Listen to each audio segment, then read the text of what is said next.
sa ating lahat. Kagabi, formal na nating hinimok ang Senado na imbestigahan ang mga kaso ng human trafficking, rape, sexual abuse at child abuse na inirereklamo ng napakaraming biktima laban kay Apollo Kibuloy, ang leader ng religious group na Kingdom of Jesus Christ. Hindi yan chismis. Testimonya na ng mga biktima ang hawak natin laban kay Kibuloy. Ngayong umaga, bago ako magpatuloy, kilalanin natin si Elias Jackson, dating miyembro ng Kingdom of Jesus Christ, na ikikwento ang mga karanasan niya. 1999 po, hindi po ako nakapagtapos ng second year high school nung time na yun. Kunti na lang, last exam na lang sana. May dumating na yung parang youth leader na nag-invite sa amin, yung papa ko, mama, kinausap na mayroon daw activities. Yung May, kasi yun papasok na yung May, yung youth camp, tinatawag na youth camp. Nadala po ako, isang bus po kami noon, mga young people po, mga underage kadalasan sa amin. 15 years old po ako, nagsusolicit kami, ipulog, so punta kami ng Pagadian, sa Bonga del Sur, sa Bonga del Norte, buong Misamis Occidental, buong Misamis Oriental. Marami kaming Christine noon, kaidaran ko. Pinapag-limos kayo, basically. Sulit na niya. Minsan tatlo kami, nangaharada, mga beginners. Akala ko nga yung remittance na 150 araw-araw noong 99, malaki na yun. First time yan. Pala tag 800, 1,000, hindi pa pala sa kontento noon. Noong 99, yung youth camp po, isang buwan po kami ng youth camp. Then after noon, nag-full time na kami. Inano kami, pinalusip po kami na mag-full time. Nung umpisa po talaga, 99, 2 buwan lang po yun, mayroon po kaming 10% o 20% po ibalik sa amin. Yung after noon, after youth camp, nung nag-area pa rin kami, wala na. Limit po talaga, 100%. Tapos pag sabihin lang, kuha ka lang ng pangkain mo. Tapos sabihin pa na huwag ka magnakaw dahil blood money yan. Pangkain lang, huwag kang kukuha ng kahit piso dyan. Kasi pag kukuha ka, makakita yung ama, tinatawag kasi na yung Panginoon. Maging parusahan ka, ganun, may karma. Pinaparusahan ba kayo pag di kayo nakakolekta? Nung bago pa ako, nasampal ako noong December 1999. Unang sampal ko yun. Yung ministro kasi, yung remittance ko doon dati, 500, 400, 300. Kinakamalit ko 300, 500. Kasi hindi ko naman alam talaga yung ano. Hindi kasi ako lumaki sa ganyan. Kami naman po sa full time, buong taon, buong buhay mo, doon ka na sa loob. Yung pinakamatindi po, yung palo talaga. Yung 2000, hindi ko malimutan, mahigit 50 yung pinalo doon sa gym. Alam mo yung pumapalo, yung parang kapalo ng ahas? Paano mo noon nalaman na si Kibuloy yung nag-order noon at hindi lang yung mga underlings niya? Una kasi, pinapilusit niya lahat. Sinasabi niya ganyan na parusahan niya, tapos magagalit din siya, tapos inutusan niya yung ministro.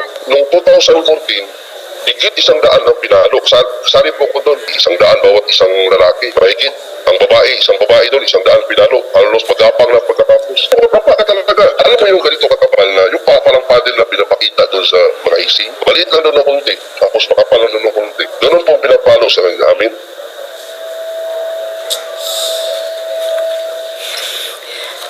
Sunod naman po ay si Arlene. Dating miyembro din at mariing nagpapatunay na marami siyang naranasang pang-aabuso dahil kay Kibuloy at sa mga utos ni Kibuloy sa grupo.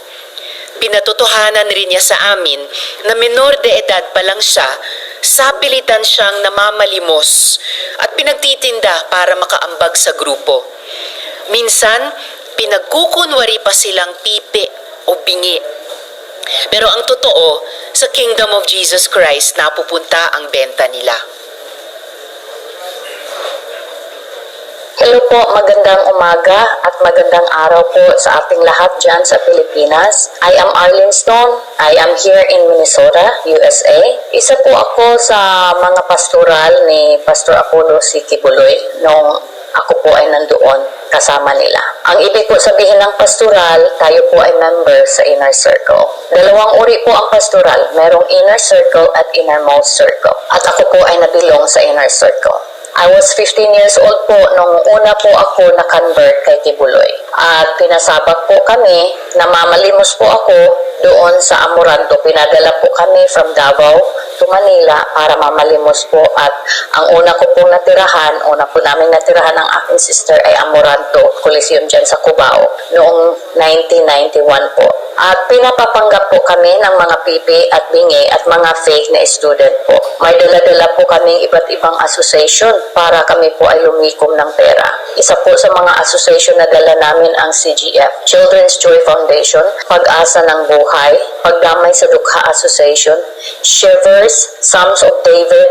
7 po yung association. Nakalimutan ko po yung iba, but I have written that up somewhere. Kaya po kami pinapapanggap na bilang estudyante at mga pipi at bingi para kami po ay makakuha ng mga simpatiya sa mga tao at malaki po ang aming remittance. Hanggang kalaunan po ay pinapapinda po kami ng mga puto at kutsinta dyan sa Maynila. Pero bago po kami pinapagtinda dyan sa Maynila, nag-umpisa po kami magtinda ng puto at kutsinta sa Davao.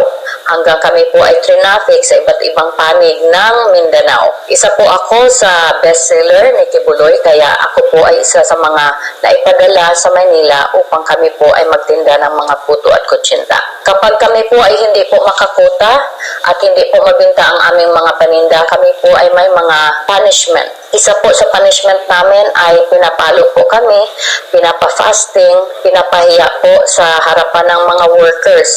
At kami po ay dinidisfellowship. At ako po ay nakaranas mismo ng pamamalo galing kay Kibuloy. It was 60 slashes po at ako din po ay nakaranas na mabatukan ni Kibuloy.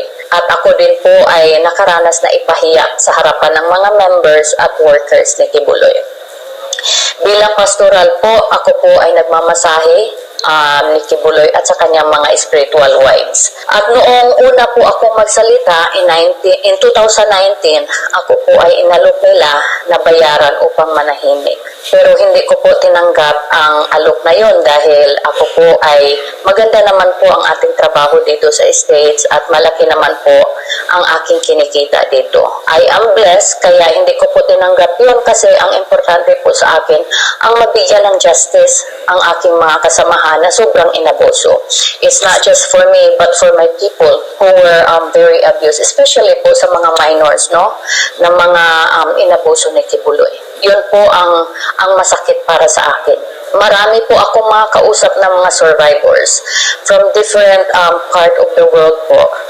At sa akin po sila lumalapit, nag-vent out po sila sa kanilang mga struggles. Kaya po ako ganito, courageous para po sa kanila, hindi po para sa akin. Kasi ako po ay nakapag-umpisa na at nalagpasan ko na po ang struggle na mag-umpisa sa bagong buhay. Pero ako po ay nasasaktan para sa kanila kasi marami po sa kanila that until now, they are struggling. Especially po yung mga minors na masyadong inabuso ni Kibuloy. Doon po ako masyadong nasasaktan. Kaya hindi po ako mananahimik hanggat hindi po tayo makakuha ng justice for everyone. Kaya ito po ang aking panawagan na sana po ang ating mga mambabatas dyan sa Pilipinas ay bigyan nyo naman ng tuon yung ating mga kababayan, lalong-lalo na yung mga kababaihan na sobrang inabuso. Maraming salamat po kay Senator Risa Hontiveros for looking into this matter at sa iba po na mga mambabatas natin. Hello po, magandang umaga at Mukhang nagpapatuloy po ang ganitong mga gawain. Ipapakita ko po ngayon ay isang screenshot mula sa mga group chat kung saan kasama ang mga miyembro ng KOJC. Sabi po ng informant namin, dito sa screenshot, makikita ang mga instructions na quote, encouraged ang gitar, tambourine o ukulele sa kanilang pamamalimos. Hindi din daw basta-basta nakakalabas ng WH o worker house ang tirahan ng mga nagsosolicit o naghaharana. May penalty din na sinasabi kapag may violations. Ngayon, taon lang po ang screenshot na ito. So this is still happening. This is human trafficking. Marami na ring biktima ang hanggang ngayon ay naglalakas loob na makipag-ugnayan sa amin para magsiwalat ng pagtuyurak ni Kibuloy ng kanilang dignidad upang maghanap ng hustisya. But this is not easy for many victim survivors. Marami sa kanila balot pa rin sa takot na ihaharas sila, nagugulpihin sila, napapatayin sila. These are very real fears that they are living with. But I hope that through the filed resolution and eventual investigation, they will be empowered to tell their truth and seek justice. Kung si Senyor Aguila naaresto dahil sa tindi ng mga testimonya at ebidensya ng child abuse at human suffering, human trafficking, naniniwala akong hindi malayong mangyari rin yan kay Quiboloy. Pero maraming nagbubulungan dyan. Malakas daw si Quiboloy sa gobyerno at mga politiko. Kaya daw nila itong ipagsawalang bahala. Hindi ako naniniwala dyan. Mas tiwala ako na marami sa gobyerno, lalo na sa Senado, ang gustong mabunyag ang katotohanan at magbigay ng katarungan. I urge the Department of Justice to issue an Immigration Lookout Bulletin Order, which they can do motu proprio to prevent Quiboloy from leaving the country. He must not escape accountability. Our children's lives are at stake. Maraming salamat po. Siguro, ano po yung nagtutulak sa inyo sa mga yung ginayong bago na nangalumalabas sa rin natin? At bakit dinala nyo na mismo sa Senado yung mga complaints, testimonies ng mga allegedly ay mga victims ni Pastor Quiboloy? Apparently, yung mga victim survivors, of course, nagsimula ng 2019 pa si Ms. Arlene na maghanap ng katarungan para sa kanila. Pero dumarami yung mga victim survivors na lumapit sa opisina ko dahil na subaybayan nila yung naunang investigasyon dun sa Socorro Bayanihan Services Inc. Sa Sitio Kapihan sa Surigao del Norte. At sabi nila, kami rin, ganun yung nangyari sa amin. Gusto din namin sabihin yung totoong ginawa sa amin. Gusto din namin makakuha ng hustisya. At habang dumadaan yung mga araw, dumadami talaga sila na lumalapit. Kaya nga gaya ng sinabi ko rin sa privilege speech dito kagabi, kaya nabuo yung loob ko na iharap dito sa ating kamera itong mga testimonya, mga affidavit na ibinibigay nitong mga victim survivors sa opisina ko. Ma'am, so will you assist legally yung mga hawak yung testigo na to file formal charges against Pastor Quiboloy? Ang unang trabaho ko po at namin dito sa opisina ko ay i-follow up na dinig sa resolution at sinasabi nga sa bawat resolution in aid of legislation. Pero ngayon pa lang, walang nagpipigil sa executive, unang-una na sa DOJ, umaksyon sa mga isyung ito, unang-una na sa panig ng DOJ sa pag-issue niyang Immigration Lookout Bulletin Order na yon para mapigilang makaalis sa bansa si Apollo Quiboloy.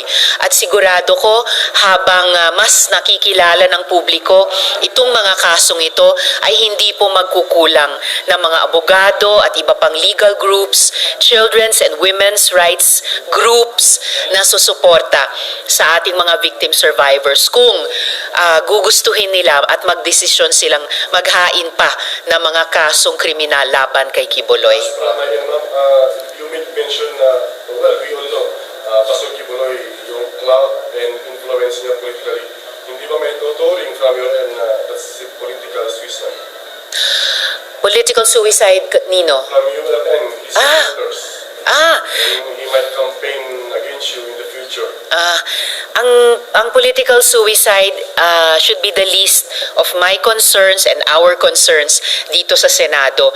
Mismong mga dating miyembro na ni Quiboloy ang nagrereklamo dahil sa pagtratong natanggap nila sa kamay niya na hindi nila inaasahan at hindi ninumang aasahan sa isang leader na dinadala pa sa pangalan ng kanyang organisasyon ang pangalan ni Hesu Kristo. Sabi ko nga rin kagabi sa privilege speech na ngayong Kapaskuhan pa na ipagdiriwang natin ang kapanganakan ng sanggol na si Jesus, bumulaga sa ating kaalaman itong ginagawa sa ilalim ng pangalang ding iyon.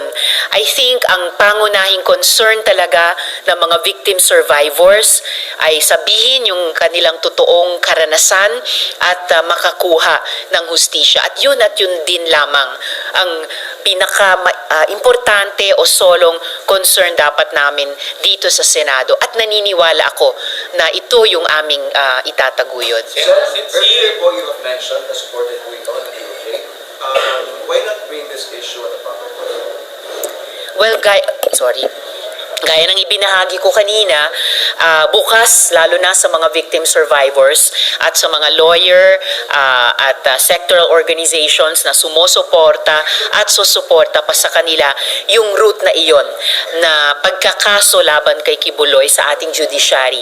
Samantala ako bilang nagtatrabaho dito sa Senado, ang pangunahing suportang maibibigay ko sa kanilang paghahanap ng magsabi ng katotohanan at makakuha ng hustisya ay dito sa Senado. So pangunahin nga sa pamamagitan nitong resolusyon, ang investigasyon sa resolusyong iyan, at kapag lumabas po sa committee reports of findings and recommendations, pag-amyenda sa mga kasalukuyang batas. Tulad ng nagagawa din po ng Senate Committee on Women sa mga naunang investigasyon upang palakasin ang pagkasulat at lalo na ang pagpapatupad ng ating mga batas na nagpoprotekta lalong-lalo na sa mga kababaihan at kabataan. Pero sir, based on news articles, these issues are nothing new, lalo na kay Pastor.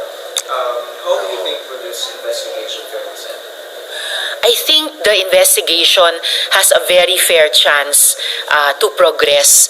Sa reaksyon pa lang ng mga kasama ko sa floor kagabi, kahit gabi na, talagang lumingon sila bigla, nakinig. Sabi ng ilan, explosive yan. So I think kahit kung alam na ng iba o ng sections ng publiko, yung sumisingaw na ganitong mga issue dati, the fact na lumapit ang mga victim survivors sa Senado, nagbigay sila ng affidavits at tingin ko magiging handa sila na magsalita sa hearing. Tingin ko magiging kasing mabunga itong investigasyon tulad ng nagiging mabunga ang naunang investigasyon namin doon naman po sa SBSI. Okay. Ayusin muna natin. First, next four, Mean Los Baños, Sherian Torres, Marlon Ramos, Ate Celi. Next. Kasi kagabi dun sa speech mo, there are also parang allegations of sexual abuse. To what extent ba? Kasi so far yung dalawang narinig namin, human trafficking po, sa pilitang pagkatrabaho from sexual abuse. Sabi po ni Miss Arlene, mayroong dalawang sirkulo sa paligid ni Apollo Kibuloy. Yung inner circle kung saan siya nabilang noon at yung innermost circle. Ayon po sa mga victim survivors namin, yung mga babae dun sa inner circle ay inoobligang mag-render ng personal, kumbaga support services kay Kibuloy. Paghahanda ng kanyang pagkain, paglilinis o paglalaba ng kanyang mga damit, pero pati pagpapaligo sa kanya. Pero yung mga at saka pagmamasahe sa kanya. Sabi nga ni Miss Arlene, noon pinamamasahe siya kay Kibuloy at sa mga spiritual wives niya. So yan yung mayroong innermost circle pa na tinatawag. At sila daw ay inoobligang magkaroon ng sexual relations kay Kibuloy. Bukod po doon, meron kaming at least isa pang victim survivor, menor de edad, na nagbigay ng testimonya sa amin na pati siya pinarender ng sexual services kay Kibuloy. Yung sexual services, dun sa innermost circle ng nagaling, yung inner circle lang, Massage, pagpapaligo, which are personal enough, paghahanda ng pagkain, paglalaban ng kanyang damit. So, kumbaga, household staff and more than household staff. yung nag-render ma'am ng sexual services, lalabas po ito sa hearing. Magkukonsulta po kaming muli dun sa Child Protection Unit ng DSWD at ng mga investigating agencies para siguruhin namin kung haharap man siya sa hearing tulad ng mga victim survivors na menor de edad sa SBSI na oobserbahin ang lahat ng protocols kapag bata ang victim survivor at bata ang magtetestigo. Last on my part, what are you expecting from the hearing? Are you encouraging si Pastor Apollo Kibuloy physically, in person, na humarap po at masagot yung mga allegations? Well, unang-una, harinawa hindi siya umalis sa bansa, kaya hiningi ko yung lookout bulletin order sa DOJ. And pag dinaos namin yung pagdinig tulad ng pag-imbita naming mga komite kay Senyor Aguila noon, ay iimbitahin din po namin. Imbitahin ko rin si Kibuloy na humarap. So, one last. Ma'am, sabi niyo kanina, parang ina-expect niyo rin ako ano nangyari kay Senyor Aguila na makulong. Ganon din ang mangyayari kay Kibuloy. Can we get a clear statement? Kung patunayan ng pagdinig namin at lumabas sa hearings, sa findings and recommendations ng committee report na totoong ginawa niya itong mga offenses laban sa mga victim survivors, off the top of my head, ilan ng mga batas para sa kababaihan at kabataan, kasama na yung batas laban sa human trafficking, ay posibleng nilabag talaga niya. At kung mapatotohanan niya ng pagdinig namin, di yan ay magsisilbing bahagi ng pundasyon para kasuhan siya. Salamat. Can you force Pastor Kibuloy to appear? Kasi pwede po naman na-decide nila yung separation of church and state. The committee cannot force, as in force a witness to appear, pero may kapangyarihan din ang komite ng Senado kapag nag-imbita ng resource person, lalo na't isa siya sa pinakamahalagang resource persons sa investigasyong iyon, at mag-refuse sila, may power din naman po ang komite na magsabina at kumbaga i-compel yung presensya o yung partisipasyon nung resource person na iyon. As for separation of church and state, wala po akong gustong imbestigahang usaping relihiyon. Hindi. Ang resolution at ang privilege speech ay tungkol sa mga pang-aabuso sa mga kababaihan at pang-aabuso sa mga bata. At yung mga isyong iyan ay squarely nasa larangan ng gobyerno na kaming dapat nag-oversee ng pagpapatupad ng batas at proteksyon sa pinaka-vulnerableng mga sektor natin. So kung kakailanganin hindi kayo ipasapin na siya. Opo. Pag hindi siya nag-appear. Opo. Tapos ma'am, yung din sa speech nyo, you mentioned meron pa yung mga house witness na mga pastors about the wealth. Can you explain some more? Mayroon pong kumausap din sa opisina ko na mga pastor na may kaalaman tungkol sa paano daw nagpayaman si Kibuloy at paano niya naitatago itong kayamanang ito. Ilan sa mga dagdag na krimen di umano ni Kibuloy at nagpopondo, nagpipinansya sa iba pa niyang mga krimen. Malamang yung pinapalimos niya kina Elias Jackson noon, kina Miss Arlene noon, ay nag-finance pa ng ibang mga krimen niya. So napaka-cynical po talaga na mga operasyon ito.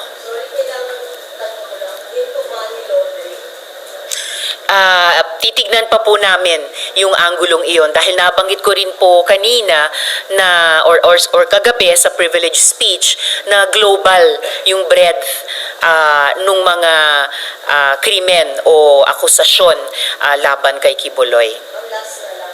Ilan po yung witness, roughly kung hindi ko kaya sabihin yung example, na hawak niyo yung world, kaya yung ibang pangako, yung security po, mga iba, sabi yung mga takot na Hindi ko pa masasabing maipapangako ang security nila, pero gaya ng itinaya namin sa mga witness survivors ng SBSI at nagawa naman, makikipag-ugnayan po kami sa mga otoridad para siguruhin ang mga victim survivors ay hindi na bibiktimahin sa kanilang paghahanap ng magsabi ng katotohanan at makakuha ng hustisya. So para ma-secure po sila, lalo na kung haharap sila sa pagdinig dito sa Senado. Sorry, yung unang bahagi ng tanong. Mga ilan po? Okay. Hindi ko pa masasabi yung eksaktong numero at medyo tuwing halos dumaan ang bawat araw ay nadadagdagan po. Siguro po dahil nasubaybayan nga po nila yung investigasyon namin sa SBSI at sabi nga ni Miss Arlene, marami po siyang nakokontak na iba pang victim survivors sa iba't ibang bansa. So pero hindi po kukulang malamang sa dami ng mga victim survivors na humarap sa naunang investigasyon sa SBSI. Ma'am, just clarification. Yung investigation na to po is in aid of legislation. Yes. Just like in SBSI. Yes. Pero nung sa hearing po ng SBSI, meron na po ba tayong nagawa na panukala based on that hearing?